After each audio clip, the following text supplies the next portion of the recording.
나눔가족 여러분 반갑습니다. 오늘 말씀은 두 개 상이한 사건들이 한 본문에 등장하고 있지요.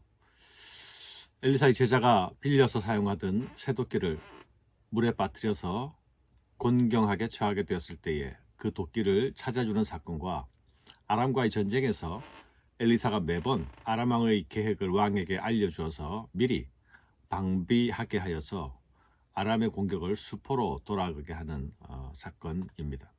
첫 번째 사건은 개별적인 사건으로서 공경에 빠진 제자를 돌보아주는 사건이고, 두 번째 사건은 국가적인 사건으로서 공경에 처한 국가의 국방을 도와 이스라엘을 보호하는 사건입니다.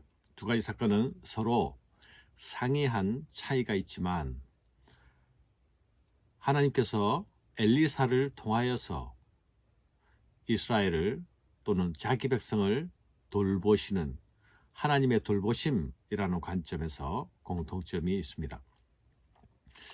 선지자의 제자들이 엘리사에게 이르되, 보소서, 우리가 당신과 함께 거주하는 이곳이 우리에게는 좁으니 우리가 요단으로 가서 거기서 각각 한 제목을 가져다가 그곳에 우리가 거주할 처소를 세우사이다 하니, 엘리사가 이르되 가라 하는지라. 여기서 선지자의 제자들이 나타나고 함께 거주하는 시설의 필요성도 나타나고 있습니다. 이는 소위 선지학교라 할 수 있겠습니다. 이스라엘의 영적 지도자를 훈련하는 영적 사관학교입니다. 지금으로 말하자면 목회자를 양성하는 신학교라고 할 수 있겠죠. 함께 거주할 집이 좁아졌다는 것은 선지자를 따르는 제자들이 많아졌다는 것을 의미하기도 합니다. 북이스라엘의 배도의 흐름을 생각하면 이는 분명 시대를 거스려가는 영적 부흥의 한 측면입니다. 선지자를 향해서 대머리야 물러가라 라고 말하면서 배척하는 시대가 아니었습니까? 그런 가운데서도, 선지자를 핍박하는 상황 가운데서도 선지 생도가 많아지고 있다는 것은 이스라엘의 영적 어둠을 밝힐 등불들이 끊임없이 끊어지지 않고 준비되어 가고 있다는 것이기도 합니다. 그러나 공동생활을 위한 주거 공간을 스스로 손수 마련해야 하는 형편입니다. 그 작업을 위한 도구인 도끼조차도 빌려와서 사용하는 모습을 보면 이 선지학교는 지독하게 곤궁한 처지로 운영되고 있었음도 알 수 있습니다. 당시의 이스라엘은 곧 교회였으니 교회의 지원 없이 운영되는 신학교였다고 볼 수 있겠죠. 당시에는 철이 많이 생산되지 않아서 철이 귀한 시대이기도 했습니다. 도끼는 요즘처럼 흔하게 구할 수 있는 그런 값싼 공구가 아니라 당시에 매우 비싼 귀중품이었습니다. 이것을 작업 중에 물에 빠뜨려서 찾지 못하게 되었으니 이것을 빌려온 생도는 이제 누군가에게 큰 빚을 질 수밖에 없는 상황이 되어버린 것입니다.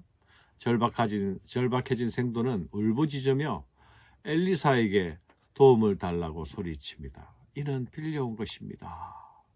엘리사는 그 도끼를 물에 떠오르게 합니다. 이 기적은 마치 어린아이들의 동화 속에서나 나오는 이야기의 한 장면처럼 다가오지 않습니까? 그러나 엘리사는 나아만의 장군의 나병을 고치며 이스라엘에 살아계신 하나님을 드러내지 않았습니까? 여기서는 한 가난한 선지 생도의 간절한 필요를 기적적으로 해결해 주심으로써 다음 세대의 영적 부흥을 위해서 준비하는 선지 생도에게 하나님의 살아계심을 직접적으로 생생하게 체험하게 하십니다. 특별히 이 가난한 생도는 앞으로 자신이 드릴 하나님의 한 헌신의 삶 속에서 이 사건을 통해 경험하게 된 살아계신 하나님을 기억하며 간직하며 나아갈 수 있지 않았겠습니까?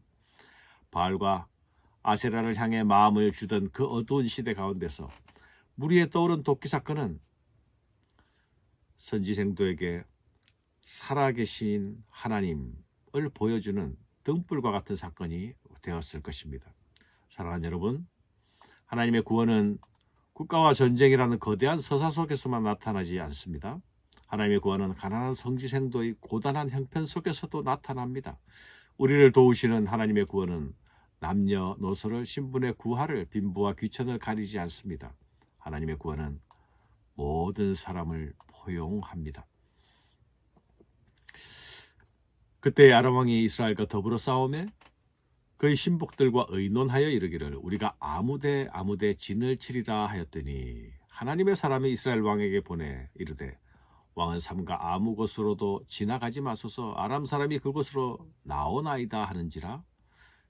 이스라엘 왕이 하나님의 사람이 자기에게 말하여 경계한 곳으로 사람을 보내 방비하기가 한두 번이 아닌지라. 앞에 있었던 사건은 개인적인 사건이었죠. 나만 사건도 마찬가지였습니다.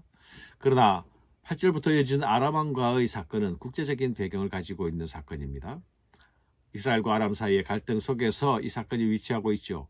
아람 왕은 이스라엘과 싸우면서 번번이 자신들의 작전 계획이 미리 노출되었다는 사실을 알게 됩니다. 분명히 비밀리에 계획하고 진행한 작전인데 이스라엘이 미리 방비하고 있었기 때문에 번번이 작전이 실패로 돌아갈 수밖에 없었던 것입니다. 결국 아람 왕은 자신들 내부에 비밀을 누설하는 첩자가 있다고 의심하기에 이릅니다. 그러자 신복 중에서 한 사람이 이렇게 말합니다. 우리 주 왕이여 아니로소이다. 오직 이스라엘 선지자 엘리사가 왕이 침실에서 하신 말씀을 이스라엘의 왕에게 고하나이다 하는지라. 아람 왕의 계획이 번번이 실패한 것은 첩자 때문이 아니라 이스라엘을 지키는 선지자 엘리사 때문이었습니다. 엘리사는 자신이 적국의 작전회의장에 함께 참여하였던 것처럼 모든 계획을 미리 알아차리고 이스라엘 왕에게 보고하여 대비하게 했습니다. 사람의 심중의 마음을 아시는 하나님께서 엘리사에게 모든 것을 알게 해주셨기 때문입니다. 이스라엘이 번번이 아람의 공격을 무위로 돌릴 수 있었던 것도 이스라엘의 첩보력이나 이스라엘의 국방력 때문이 아니라 이스라엘을 지키시는 하나님 때문이었습니다. 이런 사실을 적국의 신하된 사람까지 알고 있었습니다. 아마도 이 아람의 신하는 분명 첩보 활동을 통해 엘리사가 모든 사실을 왕에게 고한다는 사실을 알게 되었을 것입니다. 신하의 보고를 들은 아람 왕은 엘리사를 잡기 위해 이제 군병을 동원합니다. 말과 병거와 많은 군사를 엘리사가 있는 도단으로 보냅니다. 도단은 세겜 근처에 있는 지역으로서 옛적에 요셉이 형들에게서 노예로 팔리던 지역이기도 합니다. 이 도단 성읍은 밤중에 기습적으로 아람의 군사들에 의해서 포위됩니다. 그러나 여러분, 은밀한 곳에서 행해지는 비밀 작전 회의도 모두 들을 수 있는 엘리사라면 그를 잡으려는 계획을 엘리사가 모를 리가 있겠습니까? 엘리사를 통해 이스라엘을 보호하시는 여호와 하나님께서 아람의 이런 기습작전 가운데서 엘리사를 보호하시지 않겠습니까? 군사를 보내 엘리사를 잡겠다는 아람 왕의 생각과 작전은 어리석은 생각이요 어리석은 작전입니다. 그러나 하나님을 모르는 자, 그들의 최선은 이런 어리석은 생각에 머물러 있을 수밖에 없는 것이죠. 군대를 성읍으로 포위한다고 엘리사와 함께 하시는 하나님을 무력하게 할 수는 없지 않습니까? 많은 병거와 말들이 세상에서는 힘과 능력의 근거가 될 수 있습니다.